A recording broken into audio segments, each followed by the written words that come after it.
Okay, thank you very much.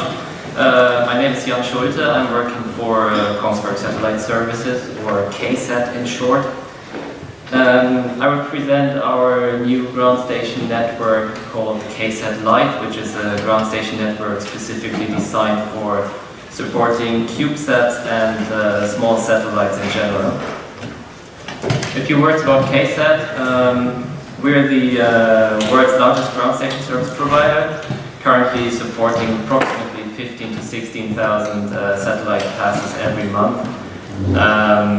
We're located in beautiful Tromsø in the north of Norway, which you can see on the pictures, with branch offices on the island of Svalbard, where we also have our largest antenna pool,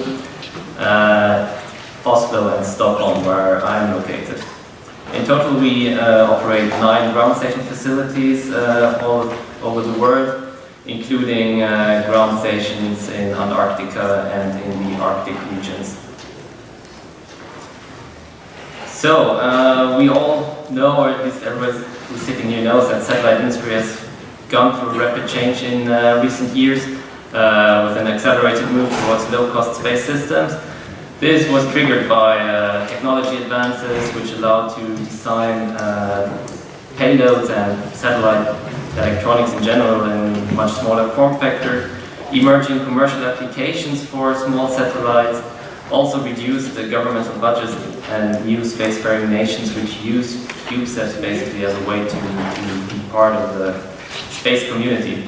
CubeSats have been on the forefront of this development. And at KSAT, or in general, we believe that the move towards low-cost space systems will immediately trigger the need for low-cost ground systems.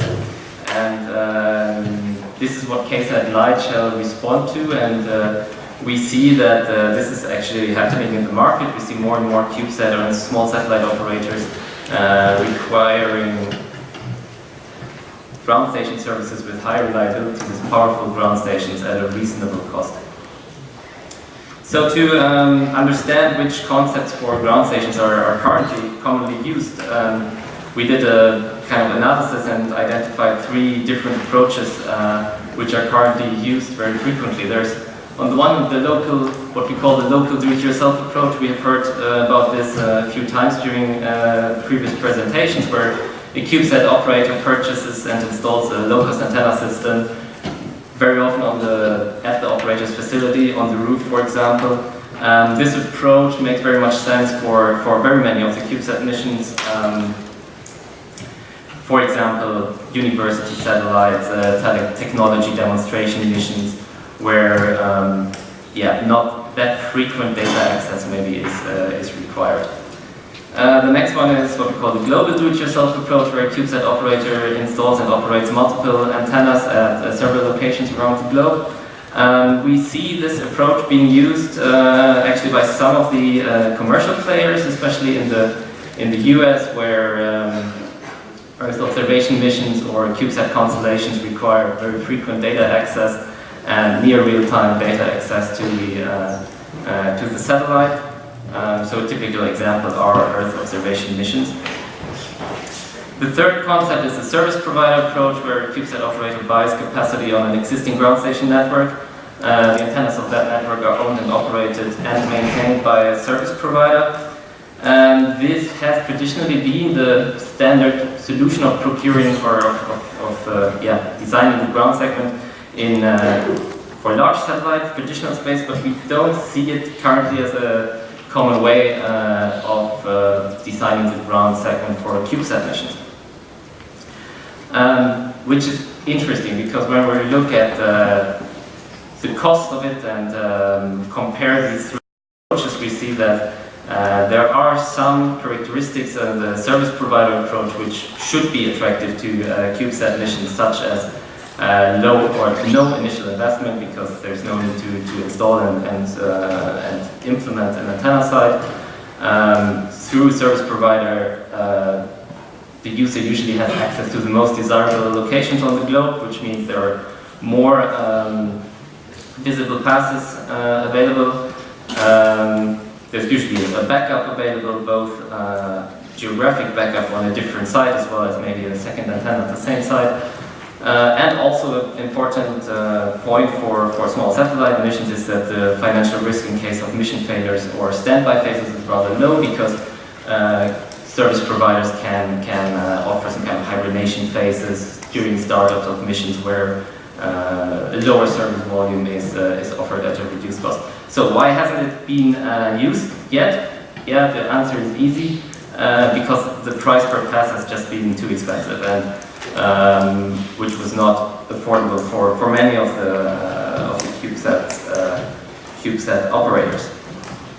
And this is what we want to respond to with the implementation of the KSAT Lite network. We want to make the service provider approach an affordable option for CubeSat missions. To understand what was important for the CubeSat and small sat operators, we identified some kind of high-level requests when talking to the potential users of such a network, and the one and only dominating request is, of course, substantially reduced operational cost and low initial investment. So this is very much in line with the whole low-cost idea of small satellites. At the same time, especially for commercial missions, there's still a big need for high-quality antenna systems and professional maintenance to ensure uptime and good proficiency figures. Nevertheless, sometimes the CubeSat operators can compromise on antenna availability.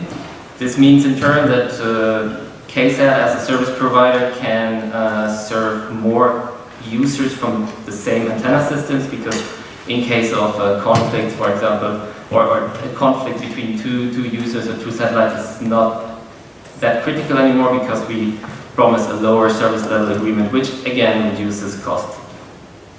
There's also a large requirement for high flexibility for path selection and priority allocation on the antennas.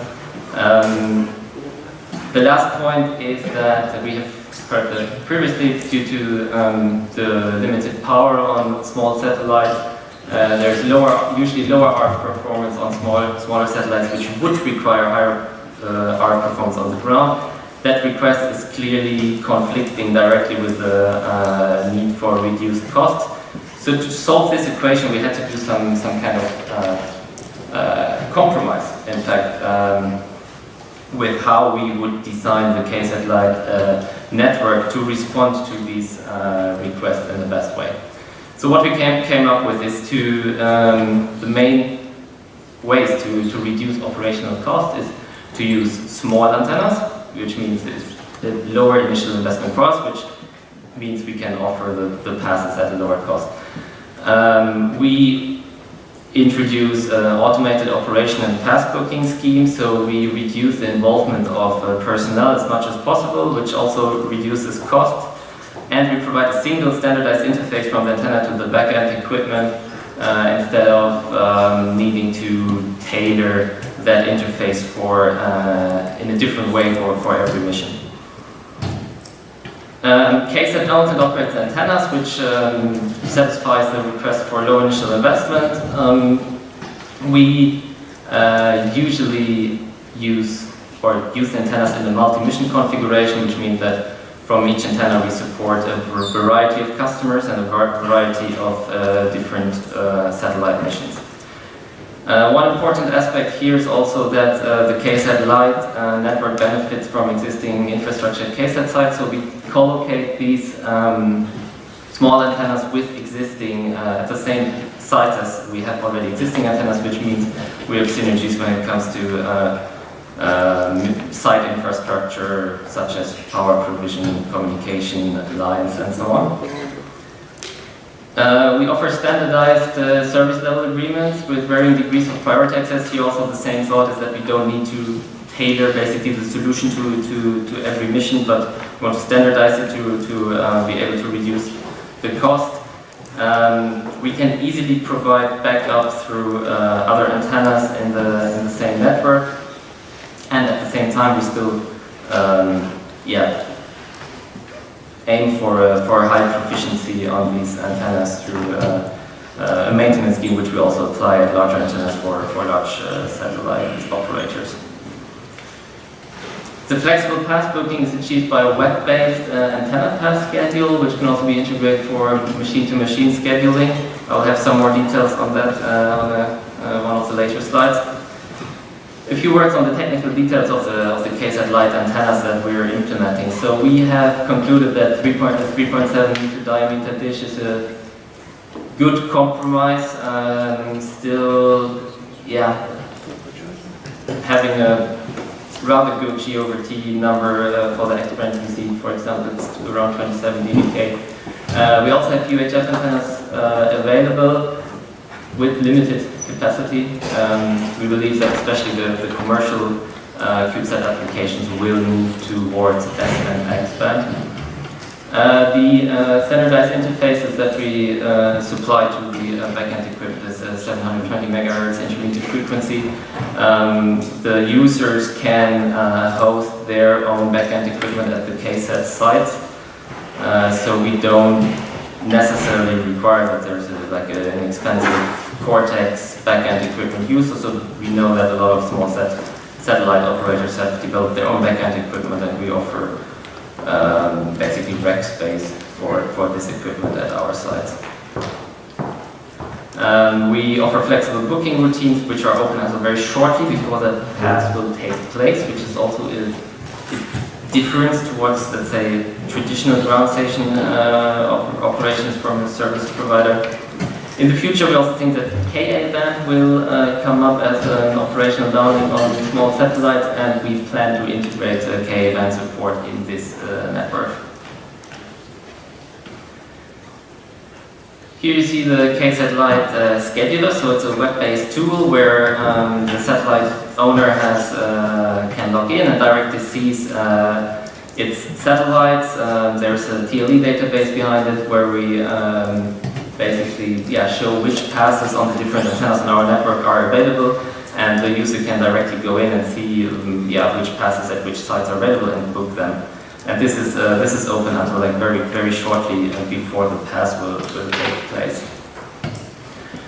The locations of the network. So it's important to understand that this network is operational. We have these antennas installed and offer the KSAT Lite concept at our current stations on the island of Svalbard in the north, Troll in Antarctica, as well as near our headquarters in Tromsø in Norway, and some mid-latitude sites in Dubai, Mauritius, South Africa, and Singapore.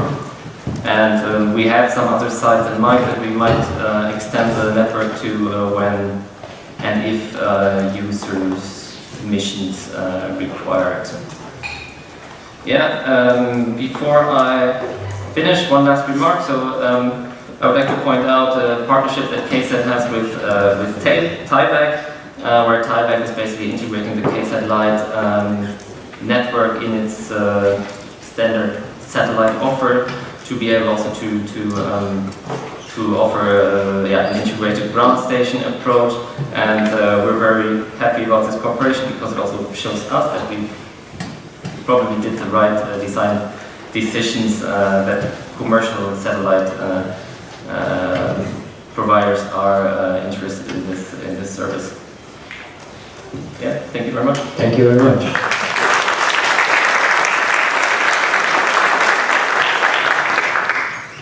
Are there any questions? Yes. Your initial business analysis, what is your estimated cost per pass? The question was about the estimated cost per pass. I was expecting that question. So we don't have a standardized price list, and I will explain why. Each mission is different in a way. There's one mission which maybe requires one pass per day, no matter on which antenna, no matter at which time of the day. Then there's another mission which requires also one pass per day, but at exactly that time, at exactly that station. And those two passes will of course have very different prices. So it's the cost, the driving factors when it comes to pricing is of course volume, which geographic locations are used, which priority requirements are there on the antenna? Is it okay that KSAT cancels a pass once in a while if there's a conflict or not? So I can't state a typical pass price. If you have a specific mission, But it's like, I invite you to. But is it like, $1,000 per pass, or 2,000, No. or 100,000? It's a fraction of that. Fraction of the 1,000 or the 100,000?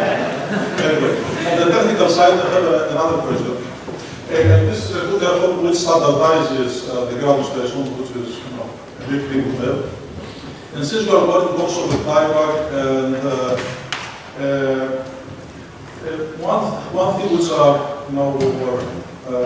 was wondering is that if there are so many CubeSats and all this, can somebody envision something like the cell phone operation, like have an ID number per CubeSat, same frequencies, type of standardization? This will help a lot.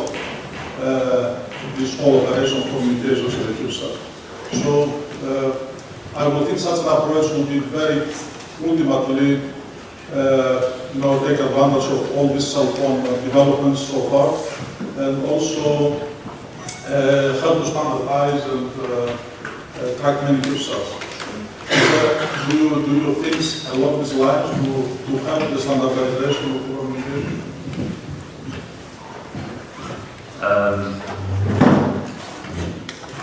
Yeah, good comment. I can't really comment on that. KSAT is of course taking part in standardization groups in general. So yeah, this is a good input. I don't have more comments on that. Okay, we have to proceed. Thank you very much.